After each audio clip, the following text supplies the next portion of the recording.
বন্ধুরা, আজ দেখাবো বাগানের বেশ কিছু লেবু গাছ। আমি আমার বাগানে অনেক ভ্যারাইটিসের লেবু গাছ করেছি, আর সেই সমস্ত লেবু গাছে প্রচুর ফলন দেয়। সারা বছরই আমি লেবু পাই। এই যে গাছটি দেখতে পাচ্ছ, এটি হলো কমলা লেবু গাছ। অজস্র হারে ফলন, দেখে যতটা শান্তি পাওয়া যায় খেয়ে ততটা শান্তি পাওয়া যায় না। পাশে দেখবে কাগজি লেবু গাছ। কাগজি লেবু গাছেরও আমি ডাল থেকে চারা করেছি। আর আছে গন্ধরাজ লেবু, পাতি লেবু, এছাড়াও মাল্টা, মৌসম্বি, গোড়া লেবু। মোটামুটি কম বেশি ভিন্ন ভ্যারাইটিসের লেবু গাছ বাগানে রেখেছি। অন্য অন্য ভ্যারাইটিসের লেবু গাছও করতে পারো।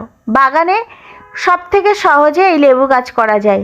বাগানে যদি রোদ্দুর থাকে তাহলে লেবু গাছ করো, আশা করছি তোমার বাগান করা সার্থক হবে, তোমাকে নিরাশ করবে না। এই যে ফুলে ভরে আছে এই লেবু গাছটি, এটি হলো বাতাবি লেবু। টবেই সমস্ত লেবু গাছ করেছি। তোমরা জানিও তো তোমাদের কোন কোন লেবু গাছ আছে আর কোন লেবু গাছে থেকে বেশি ফলন পাওয়া যায়। আমি কিন্তু আমার বাগানে সমস্ত গাছেই ফলন পাচ্ছি। আমি সহজ ঘরোয়া পরিচর্যা করি, বাসি ভাত, পচা পান্তা এগুলোই ব্যবহার করে প্রচুর ফলন পাই। এবার বলবে কিভাবে করো। তোমরা আমার লং ভিডিও চ্যানেল দেখো। ভালো থেকো।